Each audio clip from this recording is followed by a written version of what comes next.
Hello, I'm Marian Arrowsmith. Welcome to our show. Today our guest is Dr. John Foster. Dr. Foster worked in St. Tammany. I believe you came here in 1955 and worked here for 32 years as a teacher and as an administrator, but I don't believe you grew up in St. Tammany. No, I was born and reared in Union Parish up near the Arkansas line, almost a Razorback, not quite, thank goodness.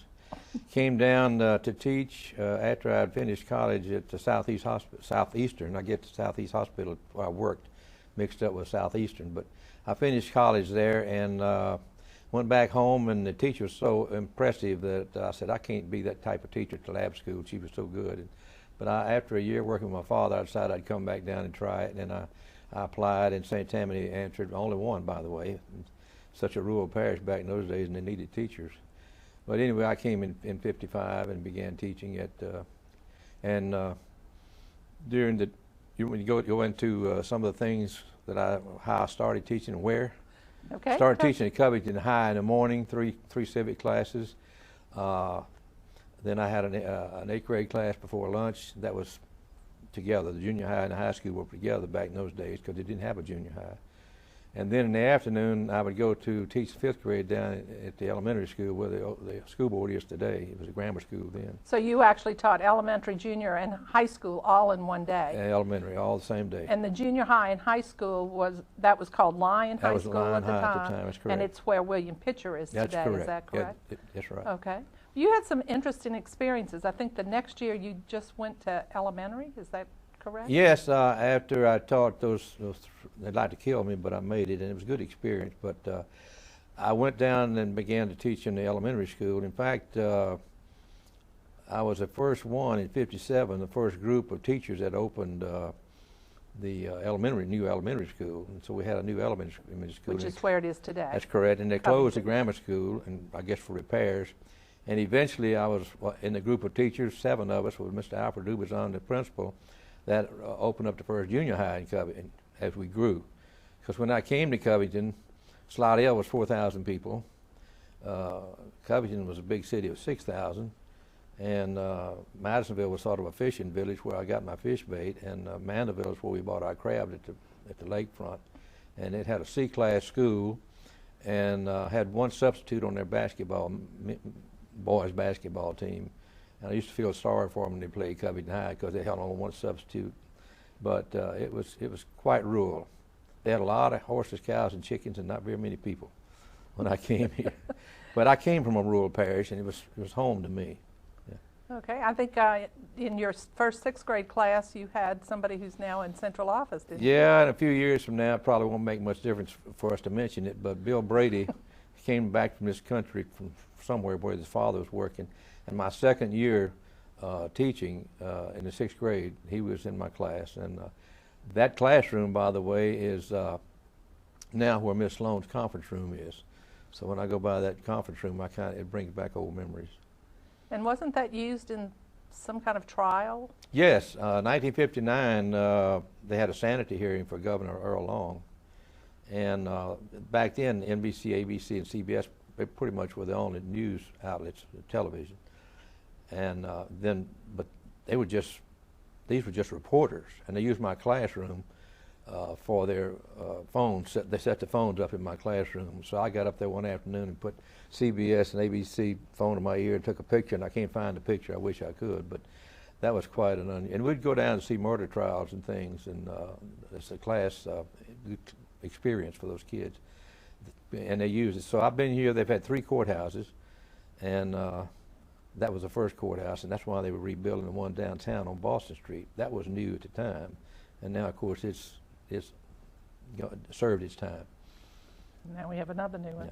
Yeah. Okay, and anything you want to share with us about your time teaching, what it was like? Oh, gee, we won't have enough time for that, I'm sure, but I taught elementary for 12 years and the high school for the 1 year. And then I went to Southeast Hospital, and remind me to talk about that some more. But while I was at elementary school, in 1963, when President Kennedy was shot, sometimes I'd be acting principal because I was the only male on the staff, and back then kind of used the male figures, I guess, to take over when they needed somebody. But I was teaching away, and all of a sudden the secretary came down and said, the FBI wants to see you. And I said, gee, FBI? I never have seen an FBI person. And I was a little bit kind of shook up. And I went up to the office and they threw those badges out there. They looked like pie plates. They were so big, pie tins. And they said, we want to see Lee Harvey Oswald's school records. And I didn't know where the records were stored, but the secretary said, they're down in the closet in the hall. So I went down there and I found those records quickly. And by the way, he made a B- in citizenship, which is quite, I noticed that, quite unusual. So that happened. I was there 12 years in the elementary school. And then I became principal at Southeast Hospital. You followed, I think, Mr. Barker. I followed Bill Barker, sure did. And I stayed there 15 years, and a lot of things happened there. When I went there were 5 on the staff. I began to write federal grants. I went there in '67. '69, I wrote a federal grant. We got $40,000 or $50,000 that I could spend on the school. And then the next year, I wrote a $250,000 grant because some of the other schools, the hospital schools in the state, they didn't want to write a grant. So they gave me their money. So I got $250,000 to spend. So I think I showed you a picture of the school bus we bought, and put St. Tammany Parish. We didn't put Southeast Hospital on it. You don't want to run down the highway with Southeast Hospital. And then got to departmentalize the high school. We had about 200 students, and before I left there, with the grants and Special School District 1, who eventually took it over from St. Tammany, I had 50 on the staff when I left in 1980. And we had 200 students, and we had K through 12. Of course, nobody graduated there because they would go back home and graduate, but we helped a lot of people graduate. And with the $40,000 of the money, I built a reading lab. We had an ultra-modern reading lab back in those days, and set up a home ec department. So we just had money all over the place. So, and I had terrazzo floors in the elementary section of the school, and it was so noisy that I wanted to put carpet, and they said, no, you can't put carpet. So I call it acoustical flooring, and they gave it to me. So you just got to know, I guess, know how to. Always a way around things. Way the words, yeah. Work the words. When you were a teacher and an administrator, you were active in the teachers organization here in St. Tammany. Yes, in 1969, I was elected president of the active teachers. And which was called the St. Tammany, Louisiana Teachers Association? St. Tammany Parish Teachers Association. It was not, of course. Then in '69, when we had conventions at the state, we had our conventions at the state in Baton Rouge level, at 10,000 people sometimes. And so we had a resolutions committee, and anytime you put a resolution that was passed by the group, then it had to be presented to the legislature. Well, I said, I'd like for us to be able to retire in 20 years, that option. And so I put it in the hopper, and sure enough, if you go back and think about what year '68 was, remember that? It was integration. And they were looking for teachers to teach in the private schools. All the private schools began to spring up. And it was just timing was all it was, because we got the 20-year retirement, and we've had that option, I guess, ever since. You don't, it's not very lucrative, but at least if you want to retire after 20 years, you can. And then next year, I said, well, if it's that easy to do something in the legislature, I put another resolution in, which was to reduce your 5-year averaging to retire to 3-year averaging, which makes a significant difference. It made, I think about, I forgot how many thousands a year it made in my retirement, 30 or 60 or something like that, I'm not sure. But it makes a tremendous difference. And it passed. And then just a couple, 3 years ago, a representative friend of mine was going to introduce a bill to do away with that and go back to 5. And I said, well, I won't support you if you do that. So anyway, he pulled us out of that, so we still have 3-year. And I was real proud of that, those two things. They were milestones. Well, you also, I believe, served at the national level, or served as a delegate. I was elected by the teachers of St. Tammany to go to, I believe it was Philadelphia, maybe as a delegate. And I did go to California and New York, and I was fortunate to go to a number of places in that respect. And after you retired after 32 years, I believe. Right. You didn't just disappear. You got active in the teachers' retirement. Tell us well, about I did, and I don't know, maybe it was a sort of a selfish motive. I didn't know what they did. We used to have 80 to 100 people meet at every meeting, retired teachers of St. Tammany, especially when Mr. Dubison was in charge. And I went because I was planning on running for superintendent of education in 1989, I believe it was, and I did, and I wanted their support. And so that hooked me in, though, and I've been active at the local level. I've been elected 5 times, I believe, as president of St. Tammany Parish Retired Teachers. And then I was elected at the state level as president, and also got elected to first vice president, president-elect, president. And I think I've served on every committee at the state level and accomplished a lot of things while I was there. Tell us about some of the things you've accomplished, changes you've made. The first thing at the state level was when I was on the board the first time as a district president. The state board has 15 members, retired teachers. And I said, "What's our phone number?" Toll-free. We don't have one. I said, "Well, that's kind of crazy. We got $500,000 in the bank, and we got 17,000 members at that time." And I said, "We don't have a toll-free number." So, well, the president got up, and guess what he said? He said, "Well, people just bother our staff if we have that number." And that kind of threw me. I just couldn't believe he'd say such as that. But anyway, they did it on a trial basis, and we still have it about 13 years later. They had staggered terms for officers to be elected, and I ran for second after 1 year. If you didn't resign and run for the next level, the first, you had to wait a year, and then there would be somebody in that position. So every time you'd resign, they'd have to appoint somebody to take your place. It was sort of like musical chairs. So I said, we just need to elect everybody on a concurrent basis, so serve 2 years, and all together. And sure enough, there's not been one appointment since 2002. So I thought that was great. Another was a proxy vote for when a board member was sick or absent, couldn't be there was no way for somebody to represent that district. And when I suggested we have a proxy vote, one of the past presidents, she fought it and said they won't know what to do when they get down here. Well, they've had people come down and been presidents before, and so they knew what was going on. But anyway, and then we finally got benefits. I fought 3.5 years to get benefits for the teachers that reduced, cost, long-term care, dental plans, and all those kind of things out of a company in Texas. And I could not believe how we had to fight to get that benefit, and we've had it now for about 3 years.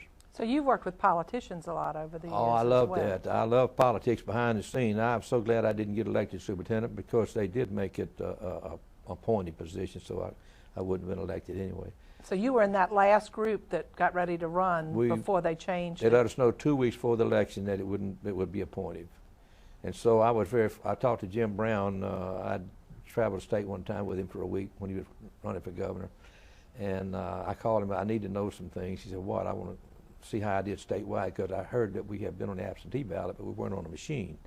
So I came out third in the state out of 8 people, so I was pretty happy with that, even though it didn't mean anything. But I'm sure it was a great experience to It was. to go through that. Politics is exciting. It doesn't have to be dirty. Politics, it's just a process. You can make it bad or good. Something else you've done with the retired teachers group is to get working teachers, active members. Yes, I thought about that about 3 or 4 years ago, and I said they're in the same retirement system we're in. The only difference in us is that I'm drawing out and they're putting in. And so I got Miss Sloan. She backed me 100%. She let me go into the school to I spoke in 43 schools in St. Tammany at my own time and expense, and found out and got 500 people to join the retired teachers now. They're still teaching, but it just makes our organization stronger.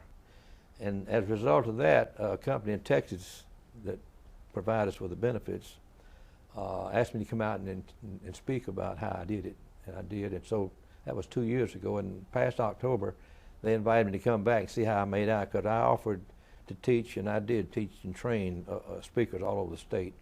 And I think there finally 39 speakers did speak that I trained. And after I got on train, I had some time left, and so I went into 6. I wanted to see if I could do 7 schools in one day. So one day I spoke in 7 schools: 8:30, 9:30, 10:30, 11:30, 12:30, 1:30, 2:30. And I saw a banana at one of the schools and said, "Could I have that banana?" That's what I ate for lunch. But I love it. I love to achieve, especially if it's something good, if it's something worthwhile.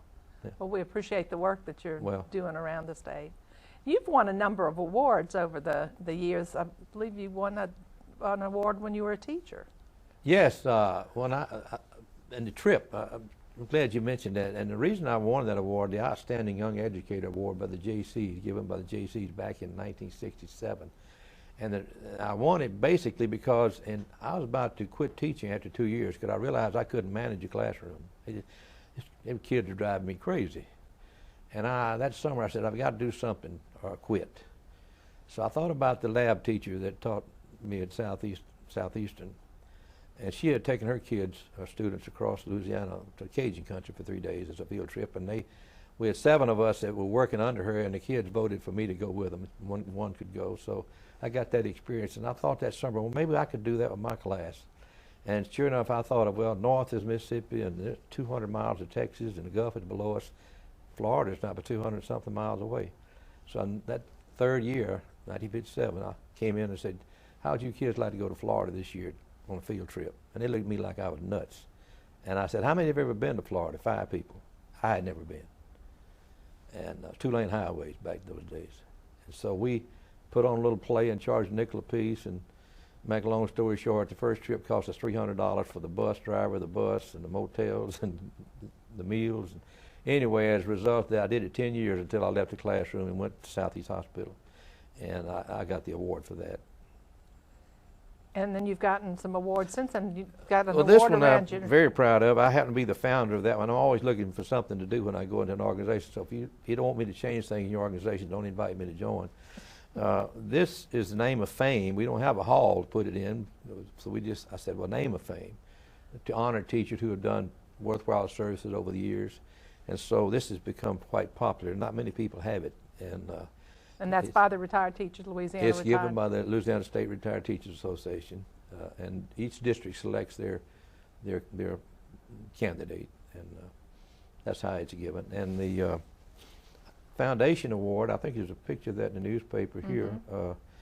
The foundation, LRTA, that's Louisiana Retired Teachers Association Foundation, which is a little wing of the LRTA, the state association.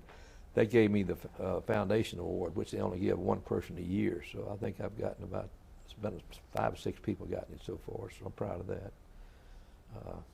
Well, congratulations. Well, when you turned 50, you did something that was a little bit unusual. Well, my wife said, "You crazy," when I said I was going to do it. I was going to, I never have been a physical specimen because I've always had bad back. I've had 3 surgeries and so forth and so on. And one day I got on my bike and I rode about half a mile and I rested and rode back and said, I rode a whole mile. Big deal, And so then the next day I rode a mile and 7/10, and I got up to 3 or 4 miles, and I said, you know what, I think I'll just ride up to Ruston. Because I'd become a consultant after I left Southeast Hospital. I became a consultant to all the special schools in the state. And one of my schools is in Ruston.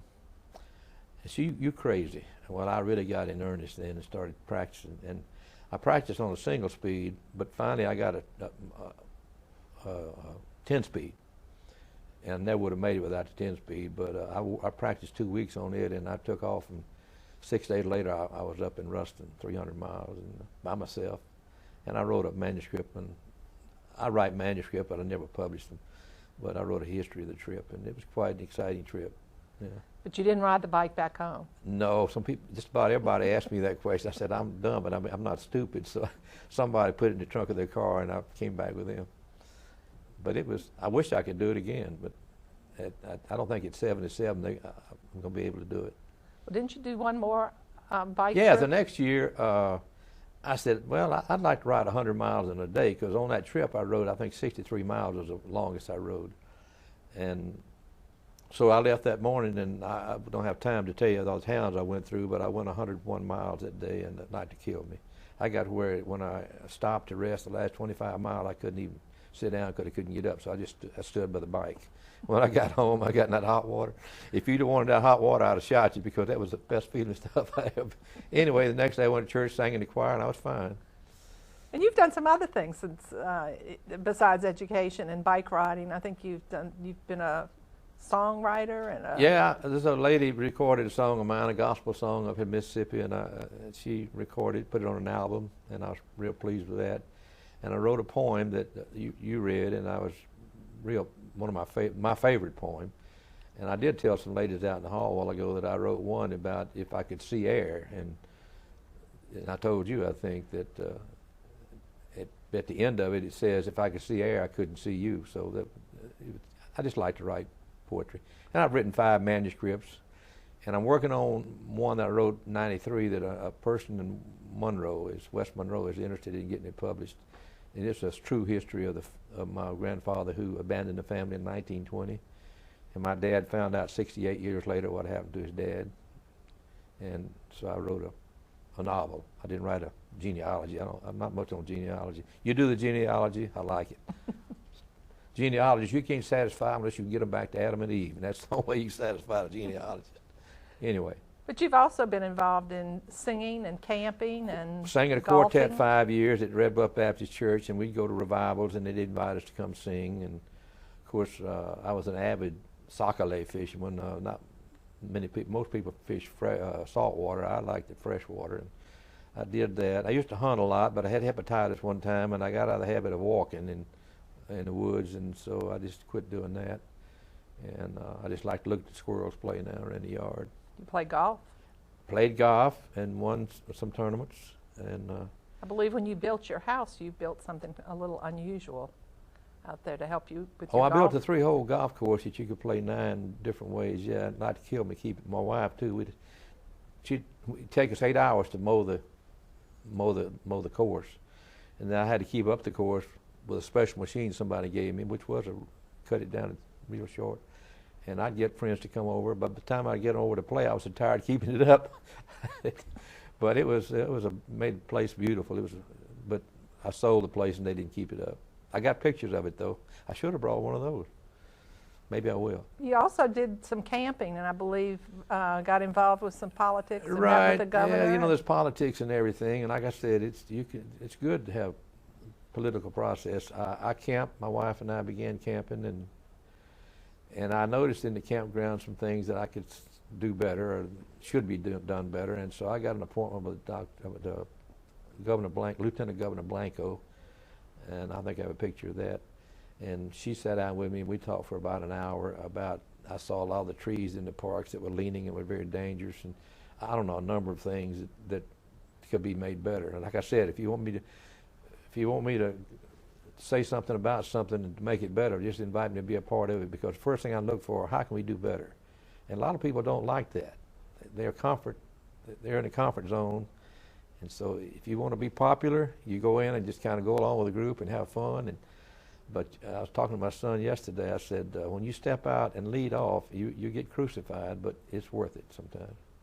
Who was Bobby Fletcher, and what was? Yeah. Bobby Fletcher, we were made deacons together. I became a deacon at Red Bluff Baptist Church, and he sang in a quartet with us, and he had an untimely death at 60. He was a 4-H club worker, and he got his doctorate, and the kids loved him. He did a lot of good. In fact, I got the legislature to name that barn on the fairgrounds after Dr. Bobby Fletcher. And it took a long time to get that done. Now he was with the Extension Service, 4-H Extension Service. And I happened, Diane Winston and I got together on it, and she wanted me to be chairman, so I raised about $10,000, and we put a monument out there. If you've never seen it, anybody, you'll buy, especially if you're interested in 4-H and children. And it's a nice, large monument out there to it. And I just thought it was good. We remember him. He was special. Who were some of the influential people in your life as far as education goes? Well, I guess most people say their mother and father, and in my case it really is, because my mother had a 9th grade education, my dad had a 3rd grade education. And my dad always said, when you go to college, he never did say if. If he'd have said if, I might not have gone. But I just never thought about not going, And I was the first foster to finish college in my family, and he gave me a new car. And I thought he did, but I realized later he gave me a down payment, and I've been in debt ever since. But those were the most influential. And, of course, I've had people that I worked with, that I admired over the years, especially the lady at South that taught me at the lab school. Sarah Smythe was her name. Some people probably remember her. She was just great. I happen to be around people like Sip Shane and I could go through a whole list. Hank Ferrer, Billy Ferrer. Well, you had to Dr. travel. Parker was a good friend of mine. You had to travel a good ways to come down here for an interview.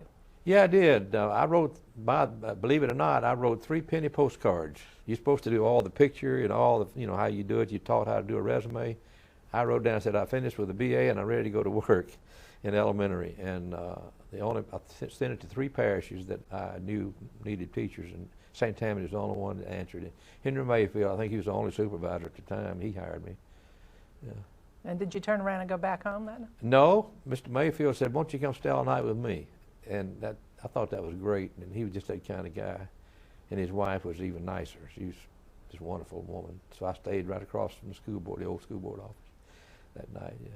And you came down here with your bachelor's, but you ended up getting your master's? Yeah, like most folks back in the 60s, I went once a week to LSU and got my master's at LSU, and then I took off a year sabbatical at Southern University of Southern Mississippi and got my PhD in 1977. My son finished high school the same year, so we had a pretty nice year that year. So you've seen a lot of different things in education since you started in 55. What do you see as some of the challenges that are facing our teachers today? I wrote an article in the paper, and I write to the editor sometimes too, about doing dual diplomas. And I don't know exactly what I call them back in those days, but I was trying to meet the needs of those students who could not be college material. And I've taught a lot of them, every teacher does. And I wanted them to be able to stay on a track, get to the 9th grade, and with the parents' agreement and the student and everybody, you can go on high school to go to college, prep for college, or just follow whatever we give you to do at your ability, and stay 4 more years. And when you stay there that many years, we're going to be able to teach you something. But if you leave, you drop out, we can't teach you anything. And that's why I can't understand why now that we have that. This legislature finally passed, and that was back in the 60s when I wrote that. And some people are objecting to that. But if you don't have them there, you can't teach them. So they say it watered down if you want to, but if a kid's going to college, it's one thing. If they're not going to college, that's another. I remember you showing me a picture of some kind of relief map that you used with your students. Yeah, we have it here on the table. They invited me after we did that. It's a map of the United States on a 4x8 sheet of plywood, and we actually made a relief map, put the mountains in the whole 9 yards. And when the students would get finished with their homework, they could come back and work on it. And I'd tell them what we needed, the rivers put in, or this or that. And I hope that this is shown maybe on this tape. They invited me to Southeastern to show how I was teaching geography, and that was quite rewarding. The students loved it. As long as the students are a part of something, they love it. And I could tell you a lot of things about my methodology that I came up with that really helped me and the students. We're getting close to the end of the time, so do you have any other stories that you want to share that? Yes, of all the things we've talked about in the past 30 minutes, all of it basically was focused on me, but without my wife and family, my wife Rosemary, 53 years, we've been married 53 years, that stayed at home all the time that I traveled and didn't complain and was behind me 100%. I want to thank her especially, and my children. I have done a lot of things outside. Well, I wanted to say something about Texas for sure. I mean, I went out there, like I said, and spoke, and the 32 groups from 24 states. That was probably the biggest thing in my career, to speak to a national audience. Not everybody gets that opportunity. And you were speaking to them about the procedure that I did here to get the new members. And we did get 2,000 new members, and we went over the 20,000 mark of members at LRTA in Louisiana after that. And we've dropped back now under 20 because unless you get payroll deduction, people just don't seem to want to sit down and write that check every year. So we're going to work next on that, try to get payroll deduction in the parishes. In closing, if you had some advice to give to beginning teachers or new administrators about what's most important, what would you tell them? Yeah, I probably made more mistakes than most, so I don't know if I'm the one to, as far as administration. I was kind of rigid, but I wanted you to work. I didn't want you to come there to play around. The kids needed them. But the kids, the students, they like fun. And if you'll have a little fun with them, then they're willing to work a little. It can't all be serious. And when you give homework, please don't load them down with 100 problems when 10 problems would work. I wish I had time to tell you about Russell. He was looking out the window one day. I had 10 problems assigned, and he was looking out the window daydreaming. I knew he was smart as he could be. And I went over and said, Russell, you finished? No, sir. Why? I know how to do that. Well, come up here. I gave him a problem. He did it. I said, you don't have any sign work. Go look out the window. And from that, his mother came up to me 2 weeks later on the campus and said, what have you done to my son?